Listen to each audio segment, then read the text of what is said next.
hadda ka hor waxaa jiri jiray nin mar walba naagtiisa dilo markastana waxaa kusoo bixi jiray qayladooda iyo buuqooda nin dariska ah. ninkii dariska ah wuxuu yidhi warniyow markii aad maalin walba naagta dilayso dilka intaad ka dhaafto maad la guursatid. naagtii ayaa soo booday waxay tidhi nacaska warkiisa intaad iska dhaafto si fiican iigu wad usha ee garaac maalin walba. waa sheeko qosol badan. assalaamu calaykum asxaabta soo dhawaada. waxaan rabaa maanta sheeko aad u xiiso badan inaan idinla wadaago. sheekada koowaad ee aan maanta idinla wadaaga ayaa waxay tahay hadda ka hor waxaa jiri jiray laba nin oo doqomo ah. labada nin ee doqomaha ah waxaa usoo galay tuug. kaligood ay guri deganaayeen waxaana usoo galay tuug. tuuga waxa uu wataa marka biskoolad. waxa uu yidhi labadiina kii dhaqdhaqaaqa ama dhaqdhaqaaq sameeya waan jooganayaa. ninkii tuuga ahaa wixiisi ayuu aruursaday wuu iska baxay. markii uu baxay ayaa waxaa dhacday labada nin ee doqomo ahaa mid ka mid ah ayaa qosol la dhacay. kii kale wuxuu yidhi war maxaad ku qoslaysaa?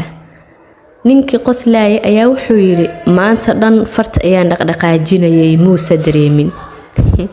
yacni labadiina kii isdhaqaajiyaa la dilayaa wuxuu u fahmayba in sida loox camal loo taaganaado. ninka tuugana wuxuu ka waday meeshiina iga jooga aan alaabta aruursadee. sheekada labaad ee aan maanta idinla wadaaga ayaa waxay tahay hadda ka hor waxaa jiri jiray nin iyo naagtiisa mar walba isdagaalo. ninka mar walba naagtiisa ayuu u gacan qaadi jiray waa uu dili jiray. nin dariskooda ah ayaa maalin alla keena kusoo bixi jiray. ninkii dariska ahaa waa uu yaabay reerkan maalin kasta gabadhan xaaska ah la dilaayo. wuxuu yidhi war nin yahow inta aad maalin kasta xaaskaaga dilayso maad la guursatid oo aad xaas kale samaysatid.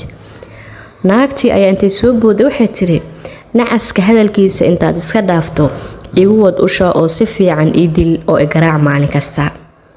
waa sheeko yaab leh. sheekada saddexaad ee aan maanta idin wado waa sheeko iyadana aan tan ka dhicin. hadda ka hor waxaa jiri jiray nin reer waqooyi ah. xamar ayuu imaaday. ninka reer waqooyiga ah markuu xamar imaaday wuxuu guursaday gabar reer kaaraan ah. wuxuu ka imaaday waqooyi xamaruu imaaday gabar reer kaaraanu guursaday. gabadhii uur ayay qaaday. markii ay uur ka qaaday gabadhii waa ay umushay. markii ay xaaskiisa ninkan umushay maamadii umulisada ahayd ayaa wuxuu yidhi maxay dhashay xaaskaygii? waxay tidhi igaar ayay dhashay xaaskaaga. igaarna weligiis ma uusan maqlin ninkan oo reer waqooyi ayuu ahaa oo laxjadaas mauna fahmeen. isagoo yaaban oo isleh wartalow igaarkan ma bahalbaa mise waa dad ayaa wuxuu u imaaday nin saaxiibkiis ah oo isna reer waqooyi ah laakiin xamar kaga soo horeeyay.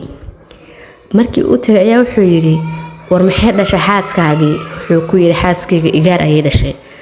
kii kale asoo isxariifinaya wuxuu yidhi igaarka markuu ugu yaryahay waa libaax 3 jir ah. haduuba igaarka ugu yaryahay libaax 3 jir ah. waa sheekooyin aad u xiiso badan. haddaba saddexda sheeko tee aad kuu soo jiidatay, tee kaa qoslisay, teena ku xiiso gelisay qaybta hoose commentiga inoogu reeba. assalaamu calaykum.